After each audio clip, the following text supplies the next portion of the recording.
So happy to see everybody. Sorry, I just had to interrupt because the live stream will basically start needing to get refreshed. But anyhow, so Bismillah ar-Rahman ar-Rahim, and inshallah today we're actually going to be continuing our tafsir.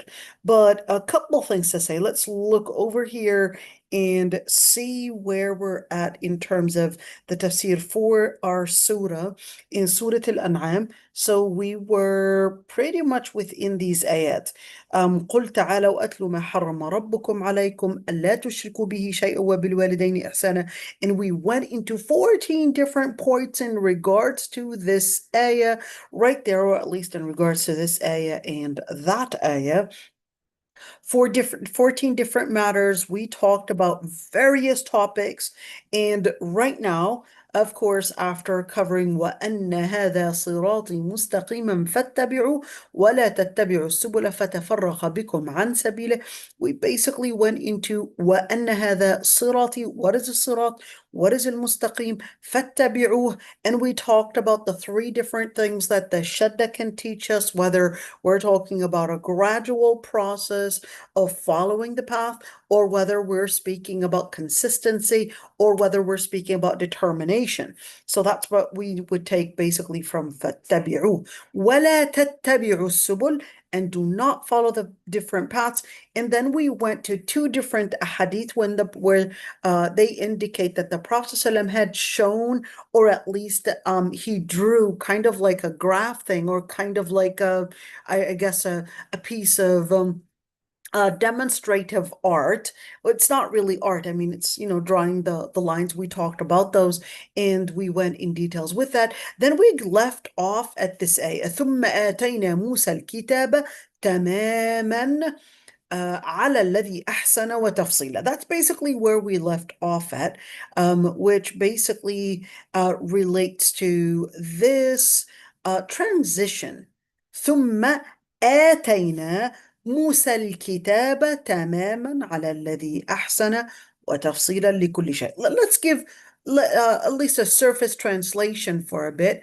And this surface translation, and I came across this really good website right there. I'm going to show it to you. I absolutely loved it. It's called Quran.com. And what I liked about it is that you can actually choose the different tafsir that you prefer out of all.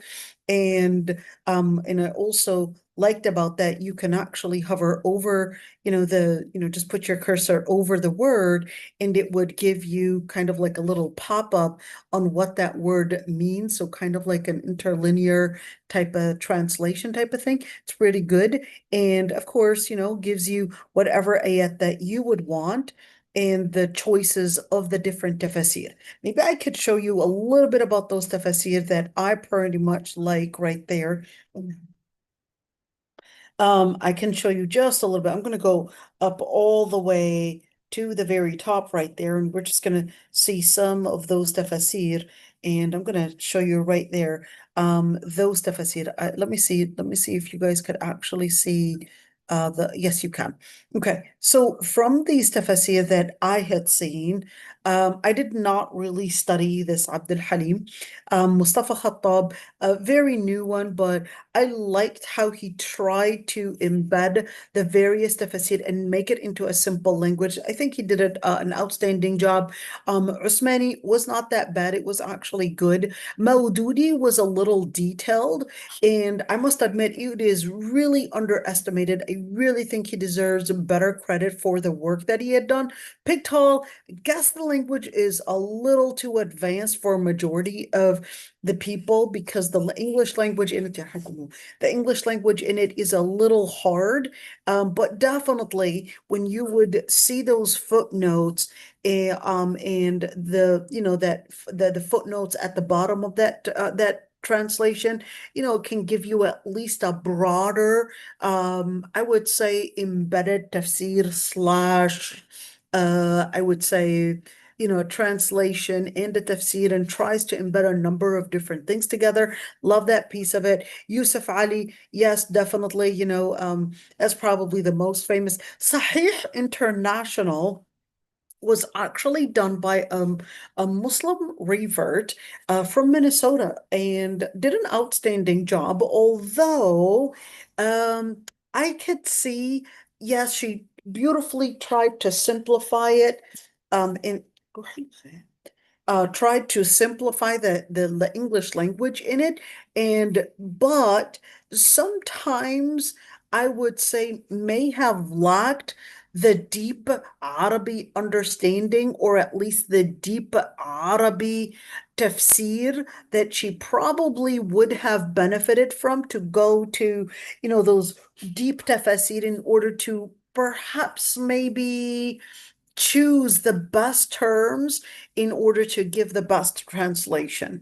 Maybe that one piece of it, I was feeling that sometimes it may be lacking, which I would say Mustafa Khattab did a better job. Sahih International did an outstanding job in presenting the English translation, but not always the best selection for which tafsir to translate. Let me say it this way. Al-Hilali and Khan, yes, definitely, they probably exceeded all. If you were to talk about academic translation, they definitely exceeded all because of their background, because of their academic background, because of their excellent Arabic proficiency, because of their excellent Quran, and also, I guess, the different academic professional history, and also experience, and also proficiency right there. So in that situation, they definitely, I would say, exceeded perhaps all. But Mustafa Khattab did a better job, at least for those that are wanting a simplified explanation and not necessarily too academic, just something simple for me to understand. You want perhaps the simplest translation to understand is definitely Sahih International. Mustafa Khattab probably did a better job if I were to compare him to give me a more academic, and at least regarded the academic piece of it. The most academic was actually Hilali, and certainly the more thorough and I would say also related to our modern times was definitely Maududi. Just wanted to look at these ones. Now, what I liked about this website is a couple things that you can actually choose. One, to recite it to get the translation that you prefer. And I personally had chosen Mustafa Khattab, and I also chose the Sahih International and Yusuf Ali, and let's say and also had chosen Al-Maududi as well. I absolutely love Al-Maududi, and I think he was really not given the credit that he deserves. Anyhow, and I want you to see, looking at these, how, of course, whenever anybody wants to give a translation for the Quran, okay, when they want to give a translation, they have no option but to go to the books of tafsir. This is extremely important. There's no other option but to go to the books of tafsir. The reason for that is when you see, for example, a particular word or a particular perhaps preposition, you have no choice but to see what the scholars had translated or interpreted, or at least had seen the variant context that relate to bring the best understanding for this preposition, for that pronoun, or for that word, or for the context of this ayah. And that's why it's important to go to those tafsir in order to have the best selection, for the best tafsir. And this is why it's important, whether you go to, let's say, Mustafa Khattab, or you probably go to Al-Hilali or Al-Maududi, or well, those probably the most important three that you could really see that they had been doing their homework to choose, let's say, the best selected interpretation for that tafsir. you could really see that homework was done. Certainly there was some homework done in at least Sahih International, but definitely not compared to the homework done to the homework done. And what I mean by homework done, I mean by selecting the most or at least the best interpretation to suit the best translation. So I don't want to just get to a translation, but I want to be selective in what am I really translating? What was the best interpretation that the scholars had done in giving at least the best explanation? And then therefore, based on that, that's the premise. Based on that, then I want to choose the best selected word that would give me as in translation.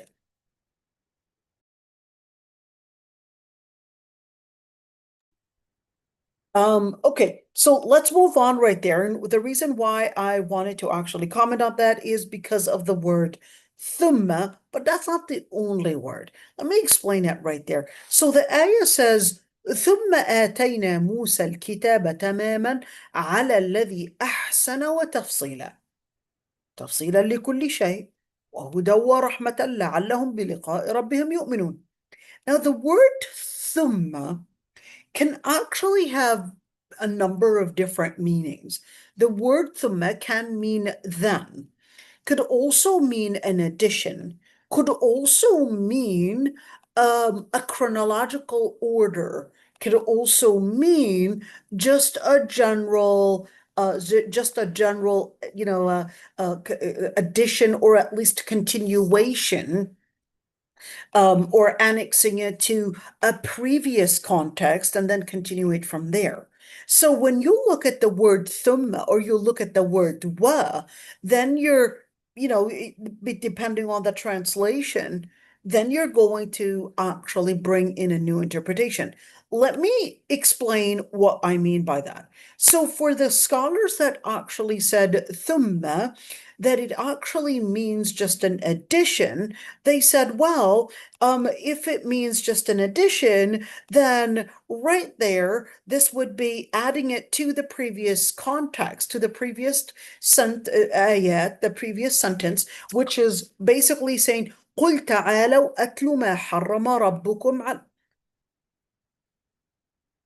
The previous ayah was basically saying, well, at least the previous context of within these ayat, because you had think of it as chapters right there, and قل تعالوا أتل ما حرم ربكم عليكم. So come over for me to recite what the Lord Almighty had forbid upon you. And then of course it goes into explaining basically the commandments on Bani Israel and then saying, well, وَأَنَّ هَذَا صِرَاطِي مُسْتَقِيمًا, that this is the path to the straight path, therefore you have to follow it, etc. And then ثُمَّ آتَيْنَا مُوسَى الْكِتَابَ. So if you were to say ثُمَّ here as additionally, this in other words would be added to the commandments. Added to the commandments was basically that Prophet Musa alayhi salam was given the scripture. If you were to say thumma was to mean an addition. But if you are to say a chronological order, which basically means a tarahi, which you could see scholars, they may have debated on this. Is it meaning that there is tarahi, meaning there was a chronological order? Was this a time lapse? How do we understand all of this? Then you would see those scholars actually debating this piece of it. Is it to actually say a chronology? If we do say that it's a chronological interpretation, then that would actually mean that this was talking about that they were first given some set of discipline. Then after that state of discipline, that's when the rest of the scripture was revealed to actually say, then after that discipline, then they got the rest of the scripture.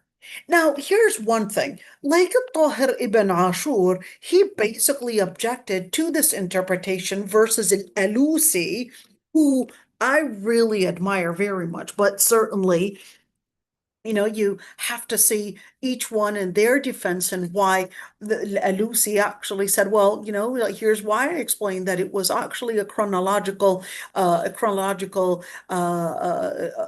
transition here, or at least giving me a new chronological one. What we get out of that, he said, well, there has to be a certain discipline first. If the person is not disciplined into at least a certain behavior, then their heart is not going to be open and embracing the words of Allah subhanahu wa ta'ala, that is the scripture. So from the word thumma, this is the inference that, of course, somebody like al-Alusi would come to understand from the word thumma.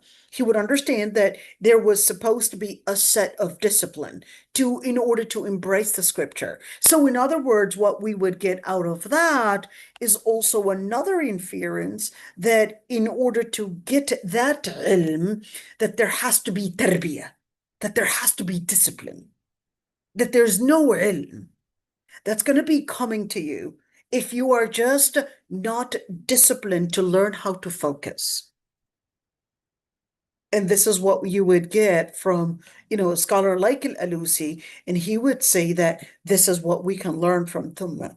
Versus if you were to look at Tahir ibn Ashur, and that's basically what I opened up right there, you could see in his tafsir, التحرير والتنوير.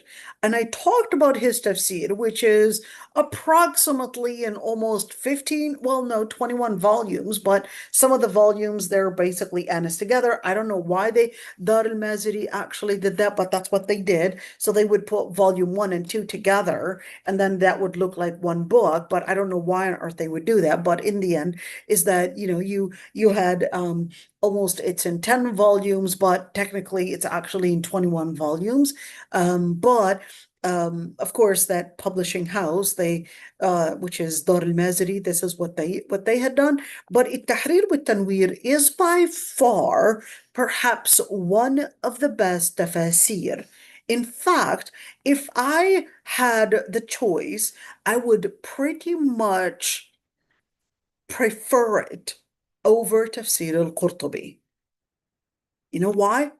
Even though Tahir ibn Ashur, I believe he probably died maybe 1979 or 75, but somewhere around that date. I don't know the exact date, but he's a recent scholar. He wasn't necessarily somebody that long time ago, but did an outstanding job, and definitely an underrated scholar for all the contribution that he had done. And I would say perhaps for maybe the Tunisian society, maybe they didn't give him the appreciation that he deserves, and perhaps that's one of the reasons that he did not get at least the acknowledgement that he deserves. Because one thing is that in order to get the acknowledgement, you need one, the society itself to embrace and cherish what you do. The second piece is that you need the money for letting this word get out there. So, of course, Tahir ibn Ashur didn't have the money, didn't have the publication to basically at least get the word out there. The society itself didn't give him the embracement and the cherishment that he deserved. So his voice wasn't actually acknowledged by many and was not heard properly. But his tafsir is by far perhaps the best tafsir. Yes, it does exceed Ibn Kathir. Yes, it does exceed Al-Qurtubi. Probably the best tafsir out there, period. Probably the best tafsir in Lugha Arabiya, in looking at the number of different resources, in studying the context, and definitely, unlike the modern scholars, most modern scholars would always feel that they have to feed and that they always have to consider that the historical scriptures, we cannot go beyond them. But Tahir ibn Ashur actually stayed within the traditional trace, within the traditional foundation, but at the same time, he definitely exceeded all the scholars that had ever written in tafsir, did an outstanding job, even when he had discussed the various sects or various religions, or we're talking about Christianity, Judaism, did an outstanding job. One thing, by looking at the tafsir, it is very clear that he had also benefited a lot from Tafsir al-Biqa'i, at least when discussing the context of the ayat, the connections between the ayat, and definitely, maybe I could show you a little bit so you could see it right there. Um, let me show you some of those tafsir right there so you can see what I'm actually talking about. So we're looking at right there. This is tafsir.com. You could see it, al-tafsir.com. You could see it right there. And of course, we're just going to lay out all the tafsir right there. And you know what? I'm just going to say, غير محدد right there. And I want you to see. So you're looking at tafsir التحرير والتنوير in the tafsir that I'm talking about, that really was a great influence, and which basically is البقاع right there. This is نظم الدرر في تناسب الآيات والسور. Definitely a great benefit that Tahir ibn Ashur definitely benefited from that. And certainly, you could see other tafsir were of a great influence, and just like Abu Saud as well, a great influence for Tahir ibn Ashur. But what I want you to see from all these tafsir, to see where we could see how we can relate to the different ayat and take different lessons from them. So for Tahir ibn Ashur, he completely objected that this would be at all of a chronology, and considered that no, this actually is supposed to be to let us know that this is a completion of the same idea that was there, that they were supposed to live up to a certain discipline. And if the person is not living in a certain discipline, then their hearts would not be ready for that scripture. Now, Farid Alusi objected to this idea and said, well, not necessarily in, at least didn't object to the idea of that inference, but objected to the idea that thumma is necessarily as a completion as to the rest of that idea, but considered that there was actually this type of a transition, a chronology, and considered that ثم آتينا موسى الكتاب تماما على الذي أحسن وتفصيلا. This is in order to let the people of the book, how did we, sorry, the pagan Arab. How did we get to the pagan Arab? He said, well, let's look at the chronology of those ayat, or let's look at the context of those ayat.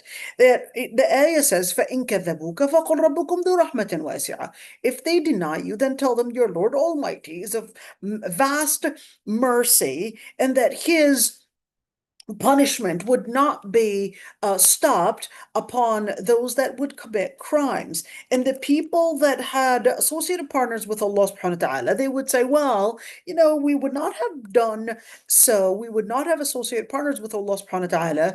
And it was basically something that we had learned from our ancestors. We would not have lived in this type of culture, and we would not have embraced this type of culture, but it was basically something that is a legacy of our past. And then, of course, the ayat would continue and say, well, قُلْ فَلِلَّهِ الْحُجَّةُ الْبَالِغَةُ. I want you to know that the Lord Almighty is the one that gives the ultimate evidence that would give the best clarification to help you understand epistemology, to help you understand knowledge, to help you understand the true resources from the false resources. And then therefore, what I want you to do is that I want you to see, and of course, this is what I'm giving you a different inference right there, that the ayat were basically saying, well, I want you to see right there that, bring about your witnesses, bring about your references, and I want you to basically let them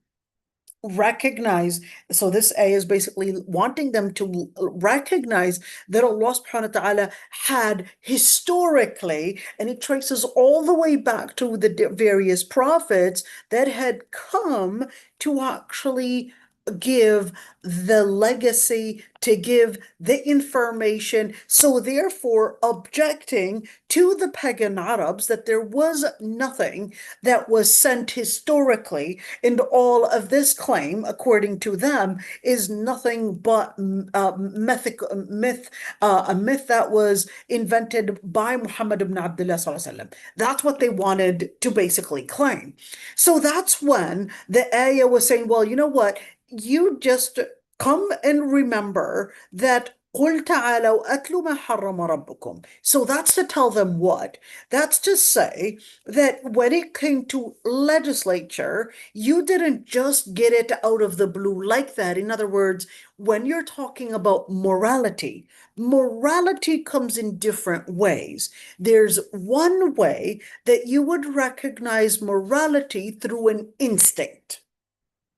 Through an instinct that you recognize that this is painful to me, I would not want this, and therefore you're looking for ways to maximize good, you're looking for ways that would bring you comfort, and you recognize that that's the same way that others will basically be harmed by this. So you recognize morality through one, instinct, fitra, two, through scripture, through revelation, through al-wahy.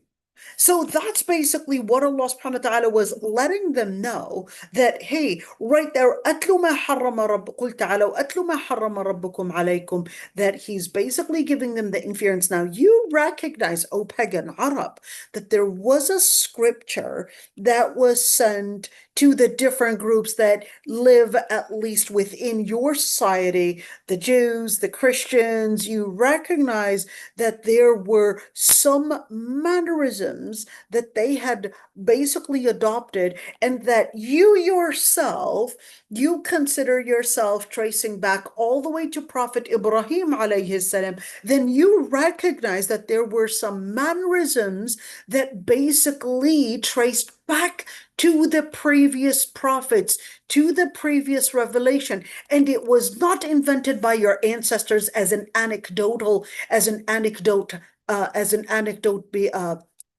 practice. It wasn't just an experiment, but it dates back all the way to the different prophets. So basically letting them know that those were those commandments that all the previous nations, all the previous prophets had basically come to teach all nations of the main basics: to not associate partners with Allah subhanahu wa ta'ala, to treat the parents in kindness, to not kill their children, to not approach and permit, or at least behave in any form of sexual aberration in particular, or any type of sin or transgression, whether internal or external, and to not kill anybody unless, basically, in other words, the sanctity of human life, and not to exceed the limits or transgress the limits in the orphans' wealth and so forth, until they reach the age of puberty. So this was basically to lay out the foundation and to let them know that understanding the history of morality and learning that trace of it is one way to know that morality was plagiarized, not plagiarized from religions, and not invented with some experience that we got somehow, but it was actually plagiarized from al-wahy. That's that inference.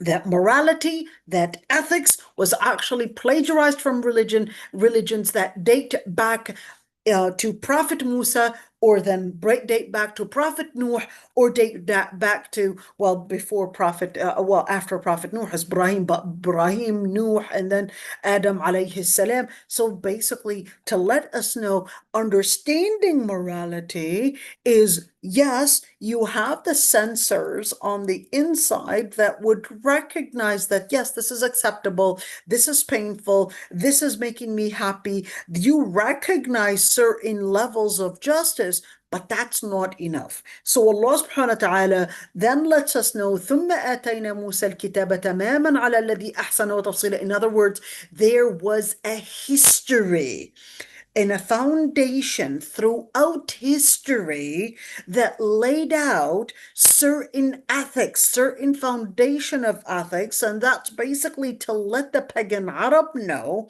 that this foundation was one way to recognize that there was a revelation, that by studying ethics, and studying that history of it, this is to help you know that it was not something that was just somehow coming out of the blue, and that this claim that it was somehow a practice that was invented by their ancestors, and therefore they had known that this is a good practice or a false practice because they had a long history that basically runs through their ancestors to know that this is maximizing good, this is leading to a good consequence, and therefore this is right. So Allah subhanahu wa ta'ala was letting them know, actually, your ancestors were those shuhada, not to mean martyrs,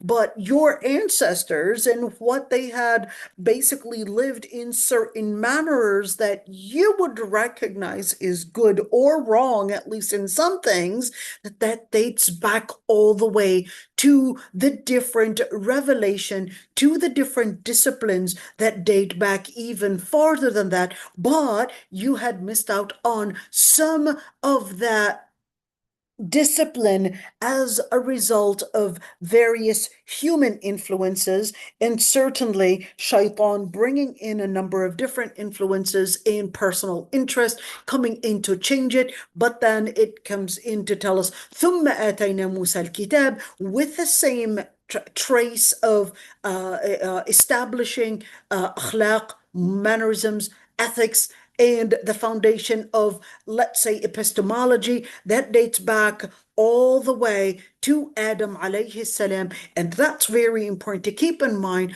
when definitely you had a number of different mufassirin actually say there was not a single prophet but taught that this was basically the foundation of legislature. That this was the foundation of legislature, that this was basically something that in order to stay committed to the Tawheed, that they basically had these foundations clarified to them. So when you look at ثُمَّ آتَيْنَا مُوسَى الْكِتَابَ, that would also mean, and also, and that would, or additionally, and that would also mean ثُمَّ, meaning a chronology that later on, from the foundation, from the different times of all the way that date back to Adam alayhi salam, to Nuh alayhi salam, to Ibrahim, to and thumma, and also transitioning, or at least from that period onwards, then you had Musa also got the same scripture, meaning the same, at least, foundation of scripture, the same scripture coming with the same legacy that was sent onto all the previous prophets before. And that's why it said tamaman. Tamaman means that it basically came in to also add on to the previous scriptures and the previous ethics, the previous foundations that were already had been sent onto the previous prophets and messengers before Prophet Musa alayhi salam. That's the interpretation, or at least not in this detail, but Al-Alusi wanted to say that with Thumma, he basically wanted to say, well, no, this is talking about a chronology, that there was a foundation and that the chronology was also passing by Prophet Musa alayhi salam, but that does not end there, because in continuation with that chronology, وَهَذَا كِتَابٌ أَنزَلْنَاهُ مُبَارَكٌ, to continue that chronology, and finally, as a final testament and a final, basically, revelation, هَذَا كِتَاب, which is the Quran itself, that this is the book that was acting, or that was basically announcing as the final revelation that was revealed Mubarak. We're going to talk about Mubarak and what that means later on. فَاتَّبِعُوا, then follow it. وَاتَّقُوا لَعَلَّكُمْ تُرْحَمُونَ. Now, looking at that, thumma, I want you to go back to that translation that we were basically doing, and I want you to see right there and how they got it translated. So ثم آتينا موسى الكتاب, then we had, let's see right there, we gave Musa al-Kitab, the book, which book? That was basically Torah, تماما, completing our favor. Okay, على الذي, upon the one, and an explanation for everything that basically had guidance and mercy, so that they may, in the meeting of their Lord Almighty, believe. Okay, let me first see right there a couple things.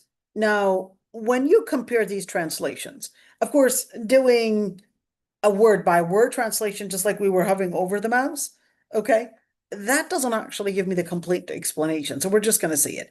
Let's see right there how these interpretations, or at least translations, they would vary. Additionally, we gave Moses the scripture, completing the favor upon those who do good.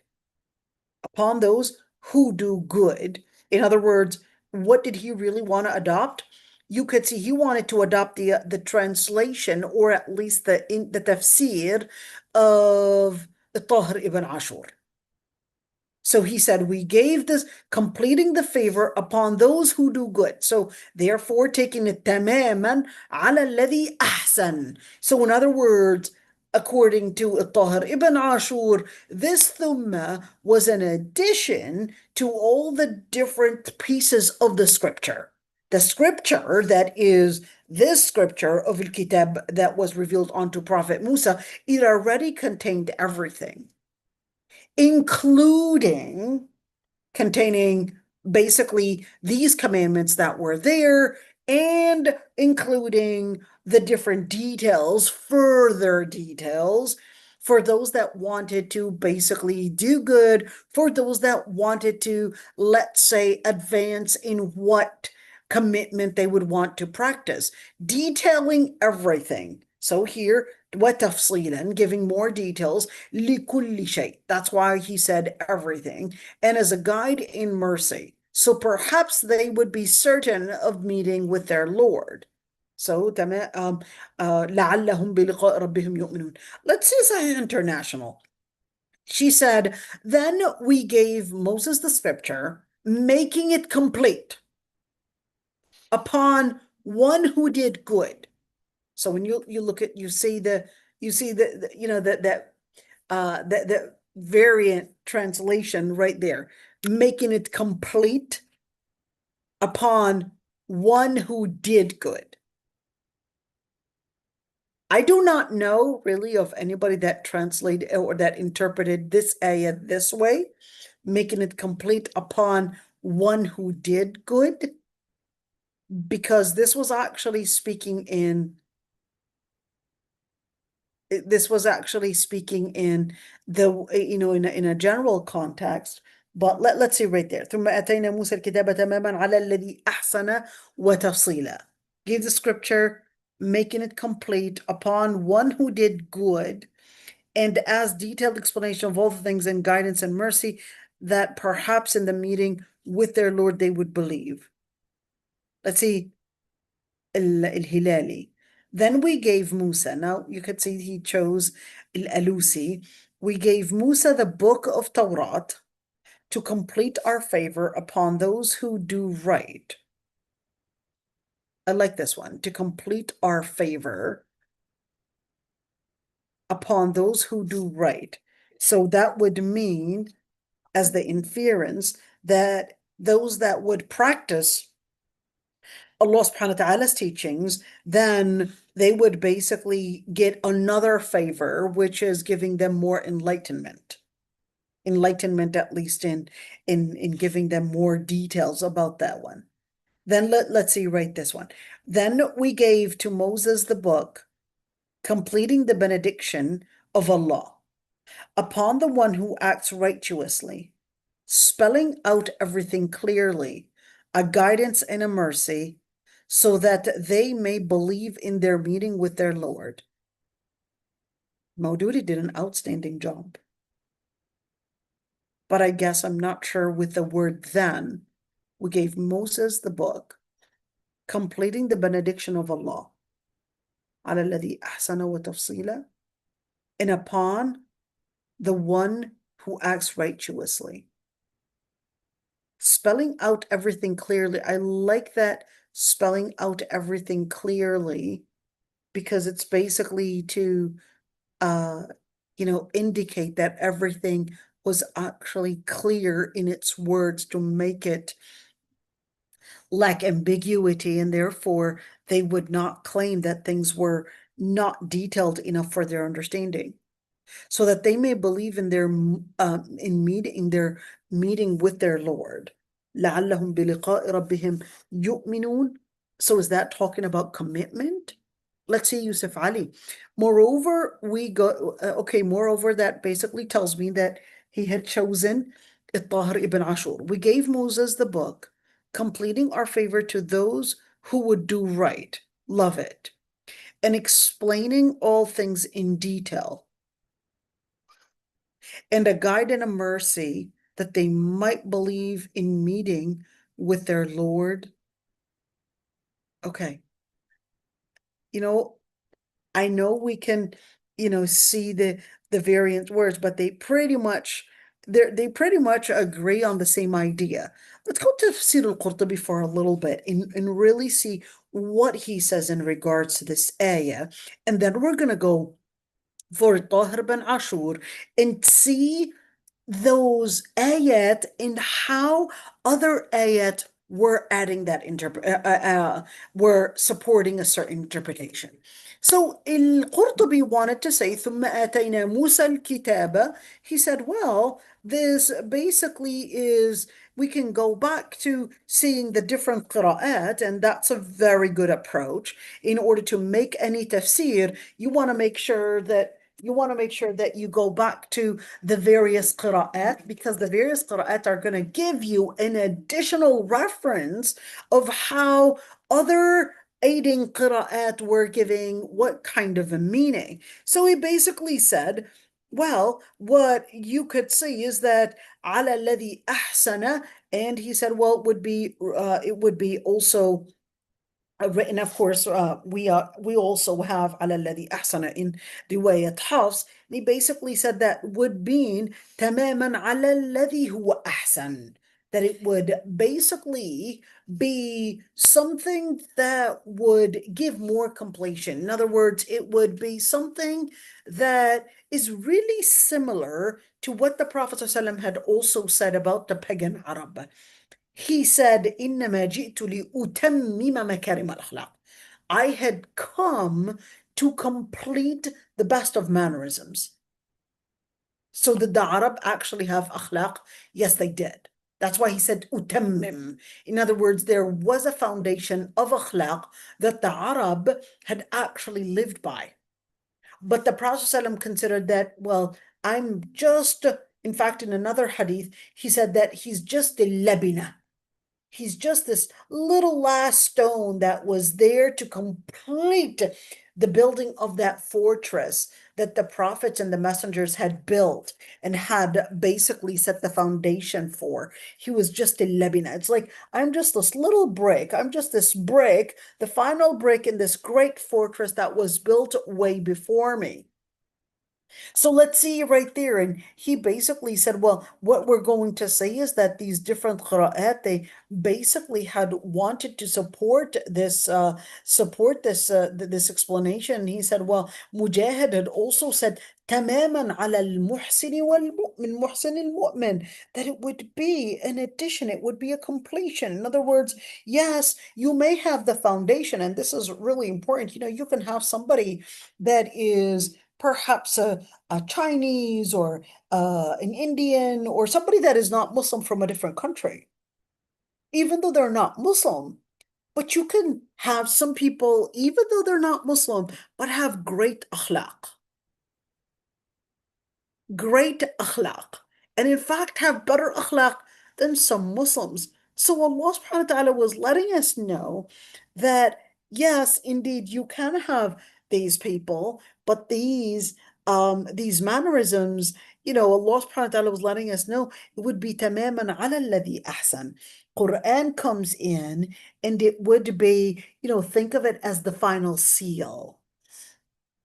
Even if you had somebody that is probably, not Muslim from a different country, and perhaps even an Arab that probably had the foundation of akhlaq, but then Islam comes in. Once that person embraces Islam, it becomes kind of like that final seal to really tip everything to its best presentation. And that's Mujahid and what he wanted to say. He said, تماما على المحسن المؤمن. It would be giving this final completion, this final seal for a mu'min and for a person that is committed. And that's why he also said, تماما على الذي أحسن. It would be a completion upon those that would act in good, in piety. And, of course, we would say those that had a history of piety, they basically can come in, and once they become Muslim, you could see that they would actually have the best determination, the best advancement, the best in seeking ilm. And we talked about some of the scholars that were from the untouchables, or from the scholars that basically lived a certain level of discipline, and how when they had become Muslim, they basically became some of the best Muslims. There is a Chinese Muslim, he's a Chinese Muslim scholar, Hussein Yi. He actually lives in Malaysia, and I think he didn't get the appreciation that he deserves. He was actually part of the students from Albani students, and he actually traveled to sit with Albani to learn hadith, and he was disciplined in that science, in hadith.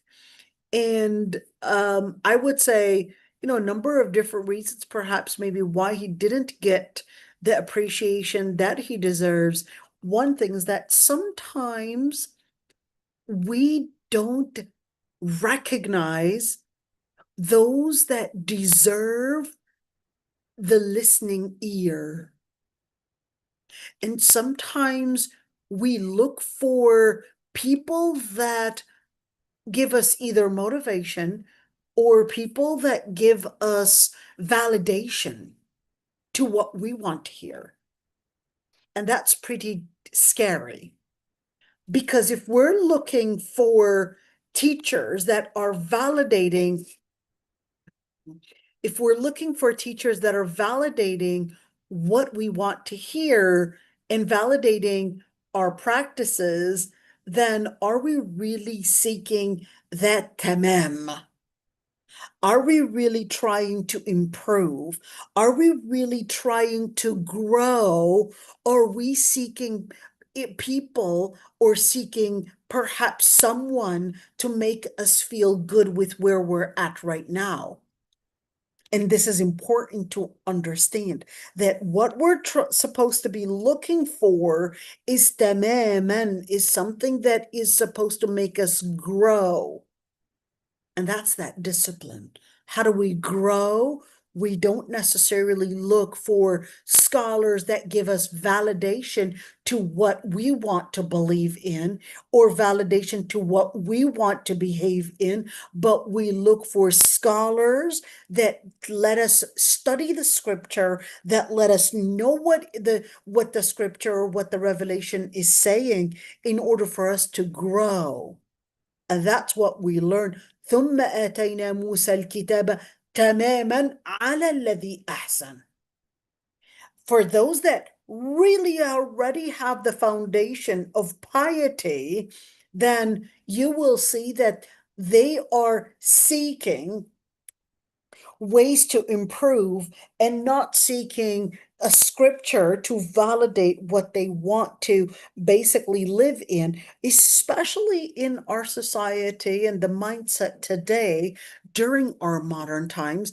There's a lot of this within this postmodern culture. There's a lot of teaching with this political correctness that you're just supposed to validate others because it considers, based on the premise that there is no objective morality, there is no objective truth, and therefore you just have to be inclusive and not make anybody feel guilty or not make anybody feel that they are somehow wrong, and that you're just supposed to embrace everyone regardless of what their approach or what their behavior really is in, and which basically comes from the premise that there's no objective morality and that there's no truth and there's no definition of truth. But Islam tells you, well, this is extremely dangerous to believe in, because ثم آتينا موسى الكتاب تماما على الذي أحسن basically lets us know that there's always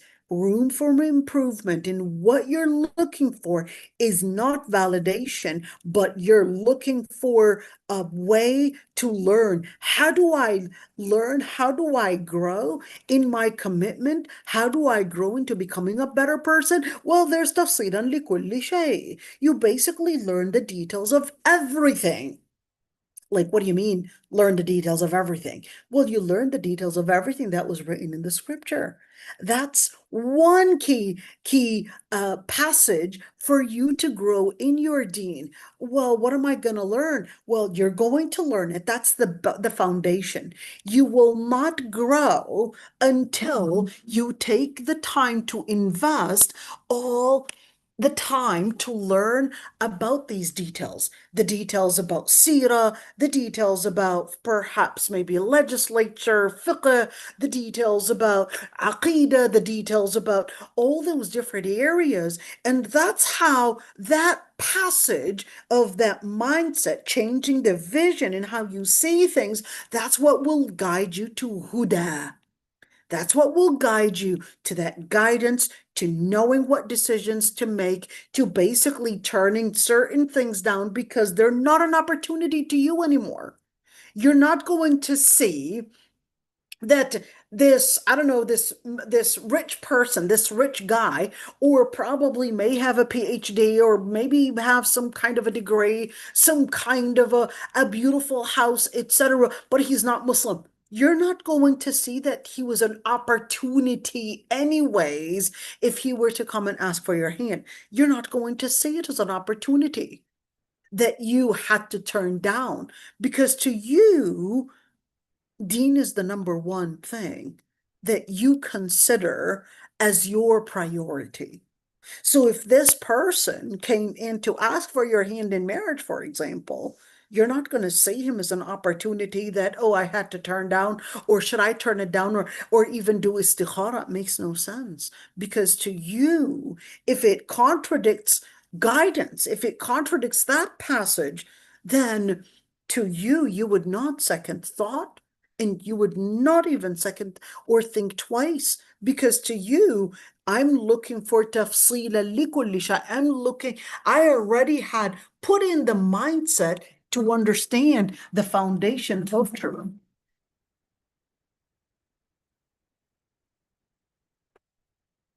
because to you, you had already put in the foundation to seeing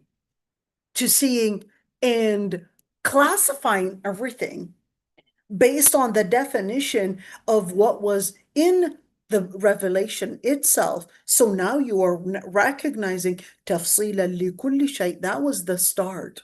This is the start of finding guidance. You have to seek ilm. Seeking ilm in everything in Islam. Teaching, learning Quran, learning tafsir, learning fiqh, learning seerah. That's tafsilan likulli shay. That's the foundation. Because you want to create a mindset. Once you create a mindset, then you create a path. That path, along with it, it basically becomes that huda. Once you live that huda, that's when you will feel that you're living in this rahmah. You feel that you're living in this mercy. لَعَلَّهُمْ بِلِقَاءِ رَبِّهِمْ يُؤْمِنُونَ. That's another stage that you would lurk, that Allah subhanahu wa ta'ala will give us the foundation of faith to stay committed to Allah subhanahu wa ta'ala and be committed to the faith of Allah subhanahu wa ta'ala. When you look at biliqa, why did it say biliqa? Biliqa actually means meeting. So when you say meeting Allah subhanahu wa ta'ala, when you say meeting Allah subhanahu wa ta'ala, what does that mean? That there is there are a number of different stages. This is the stage of Islam. You're coming in. You never give up on the stage of Islam right there. What does that mean? So in the stage of Islam, you're still learning Islam. But in the stage of Iman, that's the Huda. In the stage of Iman, you don't give up on the stage of Islam. You keep upgrading. You'd never downgrade. You keep upgrading. So even in the stage of Iman, you still continue to grow in your ilm. تفصيلا لكل شيء. And in that stage, that's when you will grow into these stages of Iman to see and feel al-Rahmah.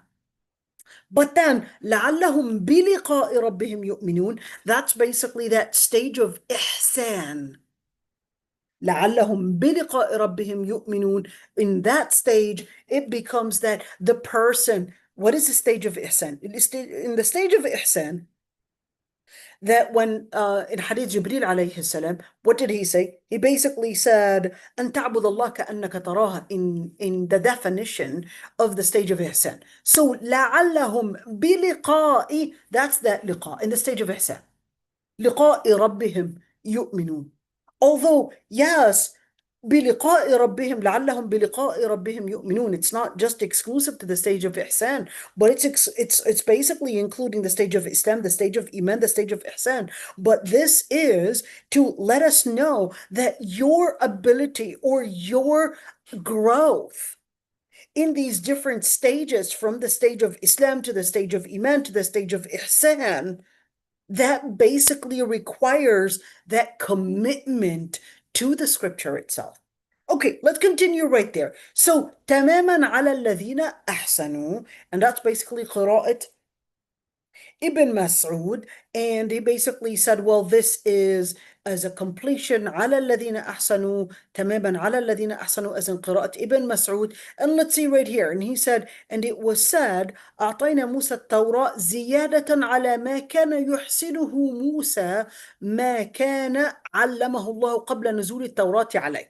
And this one is quite interesting. He said, and what that means is that Allah subhanahu wa ta'ala had given Prophet Musa alayhi salam the Torah as a surplus or as an appendix to what Prophet Musa alayhi salam was already disciplining and already was teaching what Allah subhanahu wa ta'ala had taught him even before Torah was even revealed to Prophet Musa alayhi salam.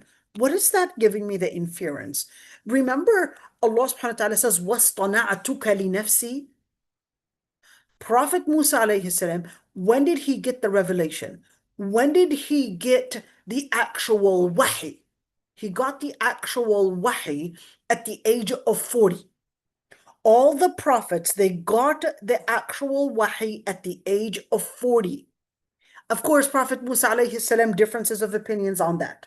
Okay, but All the other prophets, let's say excluding Prophet Isa alayhi salam, it's a whole different debate right there, but all the prophets, they were announced prophets at the age of 40. Now, Prophet Musa alayhi salam, Allah subhanahu wa ta'ala said, وَاصْطَنَعْتُكَ لِنَفْسِي.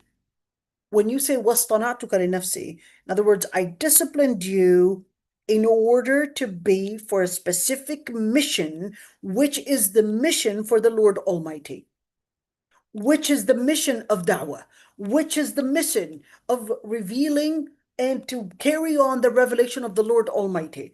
In other words, Prophet Musa alayhi salam, as one example, same thing with Prophet Muhammad sallam, or even other prophets, the same thing, that from their early childhood, there was, as in wastanatuka li nafsi, there was this type of care.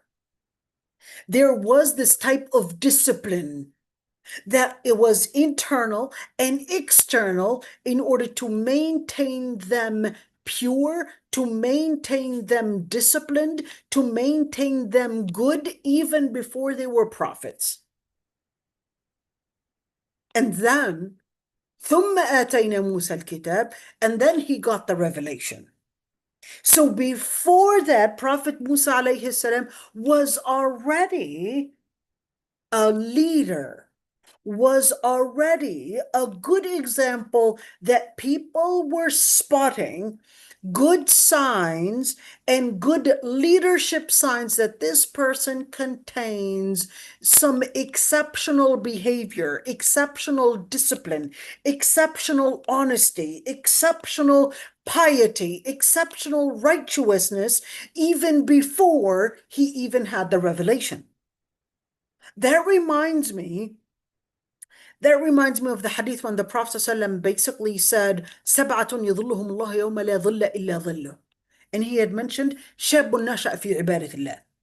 That a person, a young boy, basically from early childhood, they were memorizing the Quran, they were attending the masajid, they were learning Islam.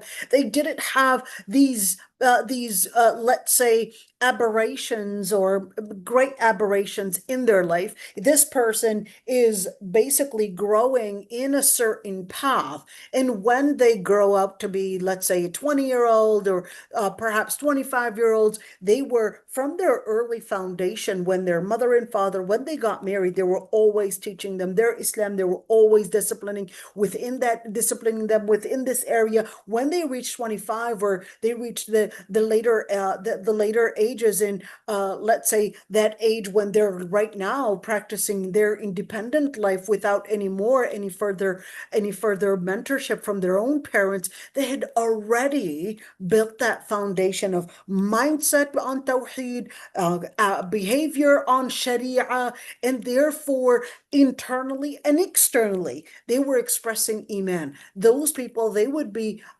basically those leaders that would be completely different than perhaps someone from their early childhood. They were just on the iPad, they were just on games, they were just basically in these type of schools that basically had put all these misconceptions in their head. And it isn't until perhaps maybe the wrong friends in a certain stage of their life, or probably maybe wrong behaviors, wrong choices happened in their teenage, and etc. And it isn't until perhaps the age of 25 that, oh, now they're starting to learn their Islam. Now they're starting to go and review all the different choices that they had made in their life. But of course, this is a path and that's a path. So when you see Prophet Musa alayhi salam or Muhammad sallam or other prophets, that's that debate where scholars themselves even had, were all prophets infallible even before that they had become prophets? Majority of the scholars, they said yes, they were infallible even before that they had become prophets, but they may have committed what would be considered as a sin in the path of prophethood, but not in as a prophet, just like the Prophet ﷺ, Allah subhanahu wa ta'ala basically said, Abasa wa tawalla. It's not that he had committed a sin, but it's basically as a leader that should not be something that is befit for you to do. So that's when Allah subhanahu wa ta'ala was correcting him. But that does not mean that prophets were committing sin before. Okay, so just to explain this one. So when you look at أعطينا موسى التوراة زيادة على ما كان يحسنه موسى, that was واصطنعتك لنفسي. Prophet Musa alayhi salam was already being prepared to be a leader from before. And this is very important to let the children that you are raising recognize the different privileges that they basically have, that you're lucky to learn your Islam, that this is a privilege that you're learning Islam, that this is a privilege that you basically have a good school, a privilege that you basically are protected from all the different fitan, from all the different deviations, aberrations, that this is a privilege. This is part of وَاصْطَنَعْتُكَ لِنَفْسِي. This is part of helping you grow in your foundations to be a leader on a mission. A leader on a mission to basically be the person that would, in the future, once you're independent, you would be the person to perhaps teach Islam, to perhaps probably bring guidance, to perhaps make a difference in your life, or to at least continue in living this barakah, continue in living this legacy, even if you cannot be the leader to basically change the society, but at least as an individual, you live in this commitment to make it to Jannah. Okay, let's see right there. And Muhammad ibn Yazid basically said تماما على الذي أحسن أي تماما على الذي أحسنه الله عز وجل إلى موسى من الرسالة وغيرها. Other scholars, they basically said that what this means is that tamam, this tamam, where would it go? Here we go. This tamam is basically speaking that, this is included or as part of the different things that Allah subhanahu wa ta'ala had given Prophet Musa alayhi salam. In other words, as part of all the different things that Allah subhanahu wa ta'ala had privileged Prophet Musa alayhi salam with, the top of all those privileges, from saving him from getting killed by the Pharaoh, to later basically being brought back to his mother, to later given basically the education in the fortress, within the Pharaoh's fortress, to later becoming a person that was basically known to having great skills, etc. And then that tamam, the final and the most important privilege, was basically that privilege of having that revelation. That's basically that interpretation. Let's see. Abdullah ibn Zayd, he basically said على إحسان الله تعالى إلى أنبيائه عليهم السلام من الرسالة وغيرهم. That, well, it basically agrees with that one, and that basically this tamam, the revelation itself, is actually the best of what Allah subhanahu wa ta'ala will basically have, that ihsan meaning the best privilege that Allah subhanahu wa ta'ala would give all the prophets and the prophets throughout history, which is having that revelation, or at least that risala itself. And let's see. And here Rabi' ibn Anas, he basically wanted to support that opinion. تماما على إحسان موسى من طاعة لله عز وجل. That it was as a result of how Prophet Musa alayhi salam was obedient to Allah subhanahu wa ta'ala. Allah subhanahu wa ta'ala had given him the revelation. That kind of reminds me of Prophet Muhammad sallallahu alaihi wasallam. What was he doing? Well, he was sitting in Ghar Hira for those days, worshiping Allah subhanahu wa ta'ala. And from that, of course, it was a tarbiyah. It was a tarbiyah from Allah subhanahu wa ta'ala that He gave him the inspiration to be away from dunya and to take the time to comprehend in what is happening within the society, and to comprehend how to discipline oneself away from all those aberrations. You can see the Prophet ﷺ himself was given that. And this is something that all great scholars, they always had mentioned, that part of that ibadah is taking the time to basically engage in seclusion, taking the time to be away from dunya, away from screens, away from everything, and just sit and make that dhikr, whether oral dhikr or whether it's in pondering in Allah subhanahu wa ta'ala's magnificence and seeing everything out there.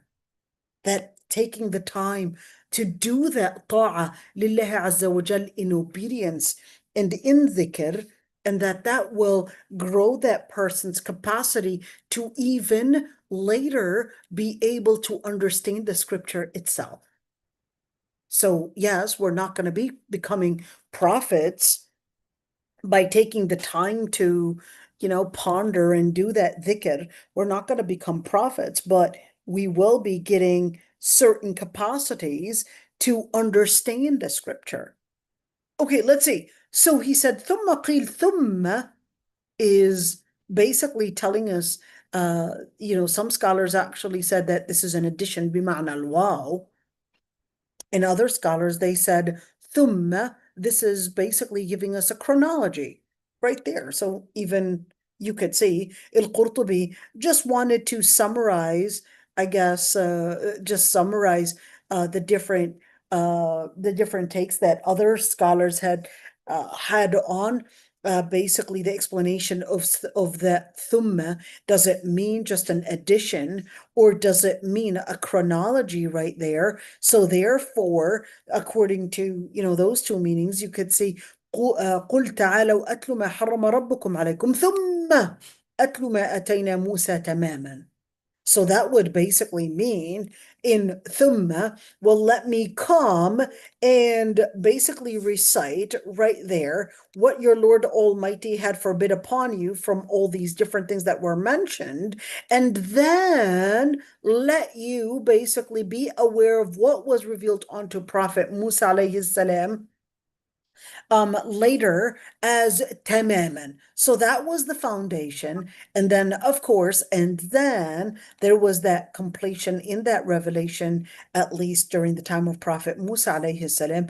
And therefore, coming from that idea, or coming from that premise, هذا كتاب أنزلناه مبارك, that basically dates back all the way to that legacy, and therefore this is a book that was revealed mubarakun fattabi'u. Let's see right there, أنزلناه mubarak, basically to describe هذا كتاب, that this is a book that was basically containing everything that was good. So is this يجوز في غير القرآن? Well, here he's basically saying it can also mean not exclusive to the revelation of Quran, but can also be exclusive to other revelations as well. فَاتَّبِعُوا, meaning put in action what was revealed in it. Basically, we're speaking about legislature. وَاتَّقُوا أي اتَّقُوا تَحْرِيفَهُ. Here, وَاتَّقُوا لَعَلَّكُمْ تُرْحَمُونَ, meaning that you should have religious integrity to not change the interpretation and create a new narrative to the actual scripture. So that's that interpretation right there. And other scholars, they basically said, although, it's not right there, but other scholars in other tafsir, they basically said, وَاتَّقُوا, as within this context. In other words, فَاتَّبِعُوا, that yes, you follow the scripture, you follow the legislature, but وَاتَّقُوا, meaning you stay committed. You enhance this following by being committed to the scripture itself. لعلكم ترحمون. So let's see right there. Here, this one, لعلهم بلقاء ربهم يؤمنون. In this one, let me erase it so it can be visible. I'm just going to erase all these highlights right there and just kind of go over some of these points to help us at least see some of those points. So right here, لعلهم بلقاء ربهم يؤمنون, and here لعلكم ترحمون. Okay, but you can see that there is a difference. So لعلهم بلقاء ربهم يؤمنون, that's because we're talking about آتينا موسى الكتاب تماما. So once you live into this foundation right there, whether seeking the ilm of it, living the guidance, that's basically going to lead you to being committed. Since you are looking at a scripture, you're reading a scripture, you're being committed to a scripture, that's what's going to maintain the faith, within you. Yet وهذا كتاب أنزلناه مبارك فاتبعوه, in order to basically reach the level of rahmah, that was already explained to you, that this is the path for it, by telling you right there that this is لكل شيء هدى ورحمة. So now it's telling you, well, hey, there's everything in it, there's guidance, there's rahmah right there. So yes, if you stay committed to it, you'll get to the guidance. But if you stay even further committed to it with iman, then that's what will get you to that stage of rahmah, to the stage of being included in the mercy of Allah subhanahu wa ta'ala. But Tafseer al-Qurtubi gave a very, I would say, surfaced explanation. Let's go farther and actually see what al-Tahir ibn Ashur wanted to say. So here you go. You could see altafsir.com. We're going to go to Tahrir with Tanweer, and we're basically going to go and hit Ard right there. The good news, of course, you could do a fast translation. You can do a translation, but you know me, with that translation, don't always trust that translation. Yeah, you can get it right there, but don't always trust that translation. So I'm just going to give you at least put over that mouse and have you see at least what we're translating, and then you can at least at least if you wanted to go and actually get the English translation in writing, you know how to find it now. It's really easy right there. You could see where I'm hovering over the mouse. Okay, ثم آتينا موسى الكتاب. He said, well, this would be ثم هنا عاطفة على جملة. So what does it mean, عاطفة? He was basically saying, well, this is to show addition and not to show chronology. And then he said, فليست عاطفة للمفردات, and therefore he basically wanted to say فلا يتوهم أنها لتراخي الزمان. He definitely did not like the idea that this was at all to indicate chronology or to indicate anything of showing an order within a time lapse or an order in chronology. So he basically wanted to say to, well, how did you get there? He said, well, وهذا كتاب أنزلناه. He said it basically would continue أن تقولوا إنما أنزل الكتاب على طائفتين من قبلنا. He said, well, this was to continue that they basically had claimed that, well, this book was basically okay, here we go. No, I skipped it right there. Hold on. So this was basically to say, well, now al-Tahir ibn Ashur, let's see how he wanted to basically connect that. He said, we don't want to just look back, but we also want to look ahead. What did you want to do? He said, well, yes, it says ثم آتينا موسى الكتاب تماما, but this is in order to connect it with this sentence.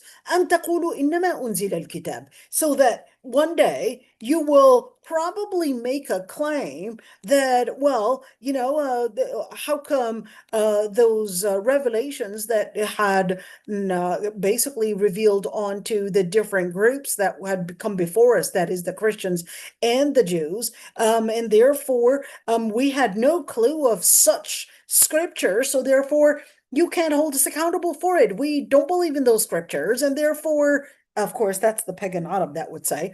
The pagan Arab would say, well, we don't believe in such scriptures. So Allah subhanahu wa ta'ala was letting them know, well, ثُمَّ آتَيْنَا مُوسَى الْكِتَابِ. Now you know, you want to claim that there was no scripture because previously you said that if God did not want us to associate partners with him, did not want us to embrace all those aberrations that we were practicing in, oh Muhammad, you called it an Sallallahu Alaihi Wasallam, you called it an aberration, but guess what? That's what we got out of our ancestors. So the Quran comes in and says, well, guess what?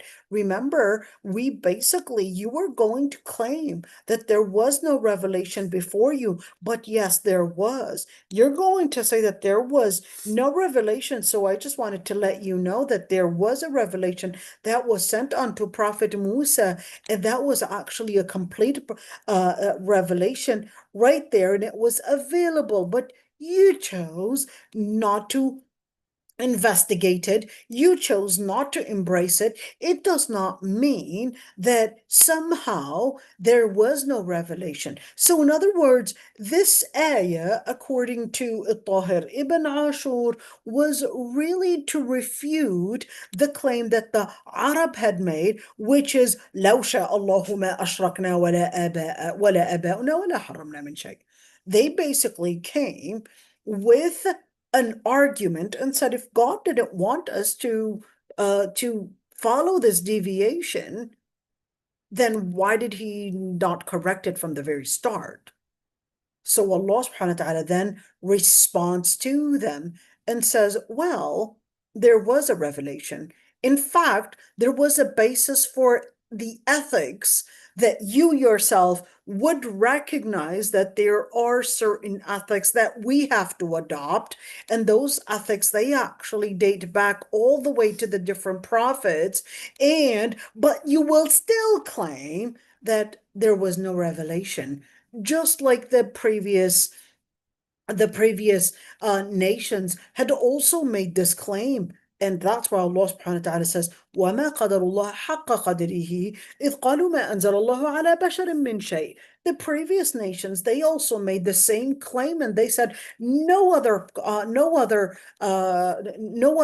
prophet or no other nation basically had such a revelation. So therefore, they wanted to claim that there was no revelation ever in history, and therefore wanted to reject this revelation and thought that they had an argument or a basis to rejecting the revelation unto Prophet Muhammad Sallallahu Alaihi Wasallam. Okay, let's continue right there in what he wanted to say. And he said, وَلَئِنْ أَتَيْتَ الَّذِينَ أُوتُوا الْكِتَابَ بِكُلِّ آيَةٍ مَا تَبِعُوا قِبْلَتَكَ. That's basically to come with the same foundation, that even if you were to come to them with every single ayah, with every single revelation, they would basically stand and say in denial that there was never any revelation that was sent. And Allah subhanahu wa ta'ala let them know, ما فرطنا في الكتاب من شيء. Everything is basically as a foundation to help you know the truth. Everything is basically sent within the revelation. That's to let them see and recognize that guidance right there. So that's when, of course, the ayah, وَهَذَا كِتَابٌ أَنزَلْنَاهُ مُبَارَكٌ, and this revelation is basically Mubarak, is basically containing all the different barakah. But what is barakah? If you say هَذَا كِتَابٌ أَنزَلْنَاهُ مُبَارَكٌ فَاتَّبِعُوا, this book is a revelation that is Mubarak, so then there you should follow it and have that taqwa. Okay, what is Mubarak anyways? Let's go really quick before we go to Al-Qurtubi. Sorry, we're going to see Al-Qurtubi and what he wanted to say. وَهَذَا كِتَابٌ أَنزَلْنَاهُ مُبَارَكٌ أي كَثِيرُ الْخَيْرَاتِ. So it basically means the abundance of good. And he said that may be referring to other than the Quran, therefore referring to the Torah itself. So let's see what Tahir ibn Ashur had to say about that. He said, well, هذا كتاب أنزلته مبارك or أنزلناه مبارك right there فاتبعوه basically said this book, this is in order to at least start with a new prelude. So now this in English, that would be the main theme. So after refuting all the different claims that they had made, then the ayah says, okay, now I want to take you to the main theme of all of this, that هذا كتاب أنزلناه مبارك فاتبعوه. This is a book that was Mubarak, and therefore this is equivalent to the ayah وهذا كتاب أنزلناه مبارك مصدق الذي بين يديه. That this book is Mubarak and therefore affirming what was revealed previously in the scriptures before.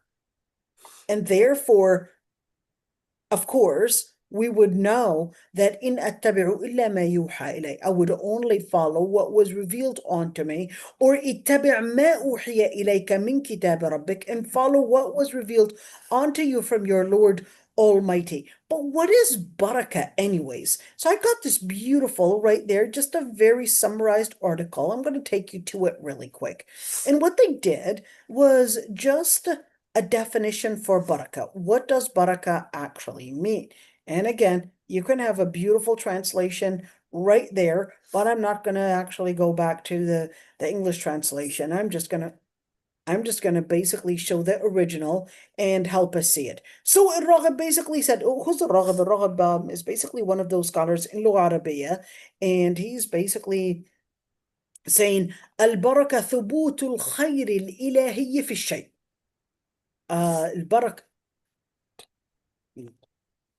البركة, he basically said, it is the proof of divine goodness in things. Is it the proof of divine goodness? So is this divine goodness, or is this basically having the best of whatever you have? What does that mean? When we make the dua for somebody, بارك الله لهما وبارك فيهما وجمع بينهما في خير. They got married, and we would say, Ya Allah, bring barakah in this marriage, and bring barakah as a fruit of this marriage, and make them in a relationship of barakah. Okay? Now, when you look at that, okay, that's thubut al-khair. You're asking Allah subhanahu wa ta'ala to keep the good within this relationship, or to keep the good in whatever you have. So let's say you're eating something. You want whatever nutrients that are healthy for you to basically work in your favor and to bring good and not in any way harm. Let's see. ولو أن أهل القرى آمنوا واتقوا لفتحنا عليهم بركات من السماء والأرض. If the people of that city had believed, the Lord Almighty would have opened the different barakat, the different blessings. In English they would say blessings, but it doesn't really give the true meaning, because il-baraka is a divine,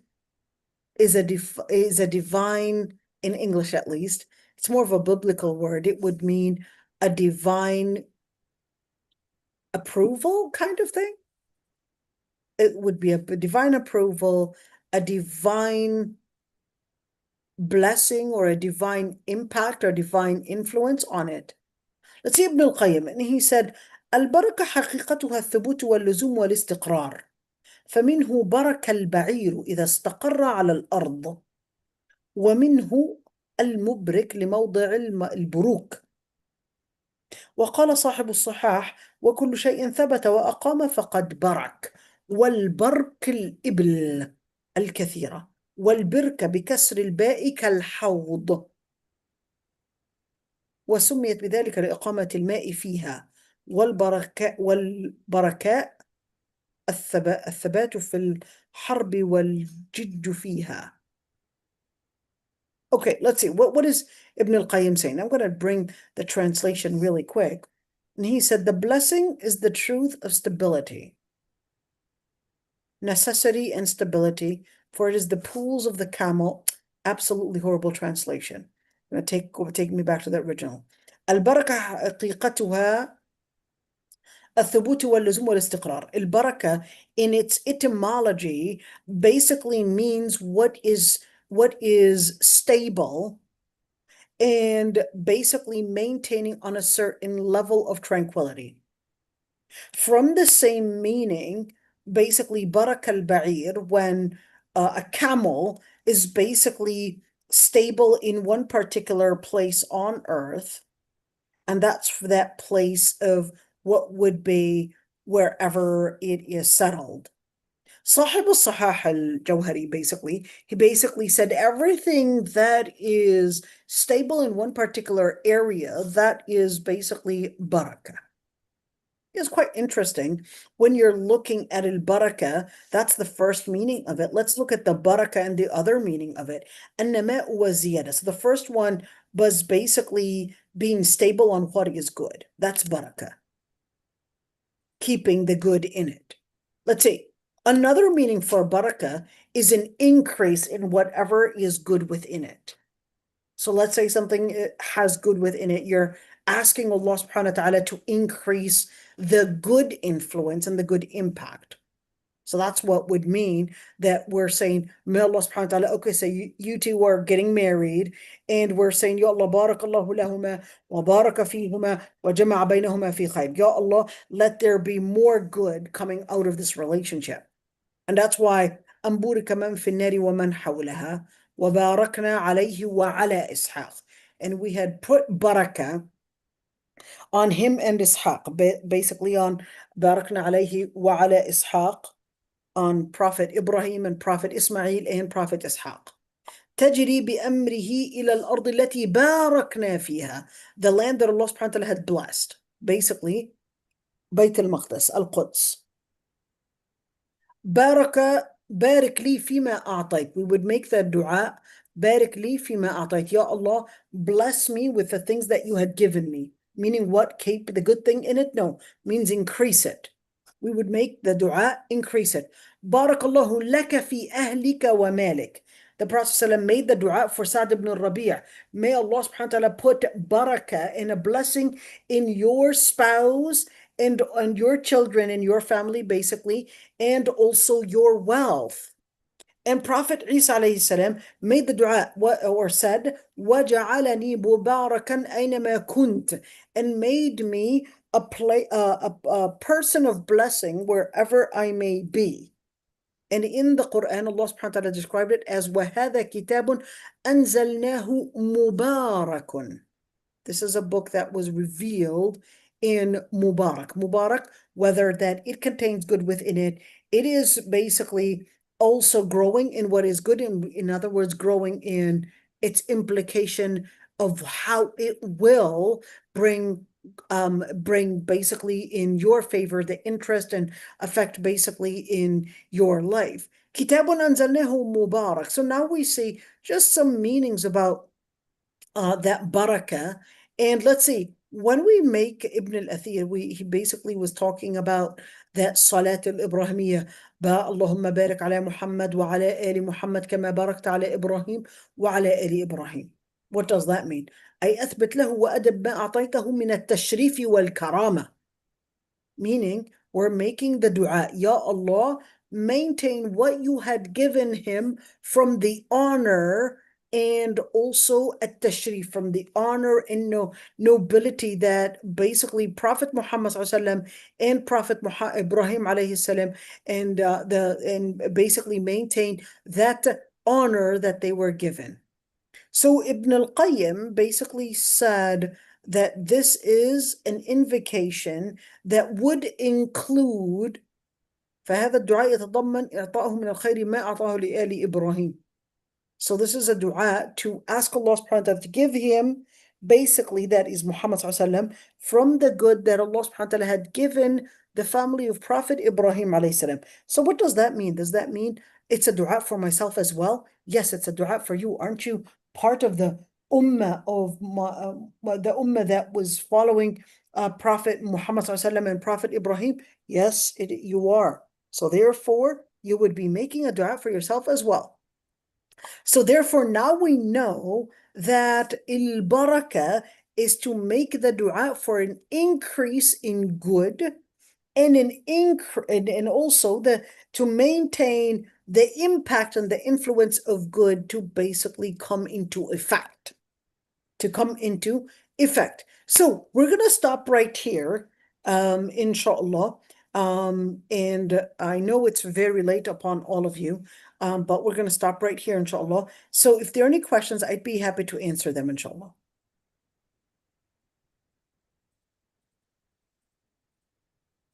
Hania, I can't hear you, dear. I know you unmuted yourself, but I can't hear you.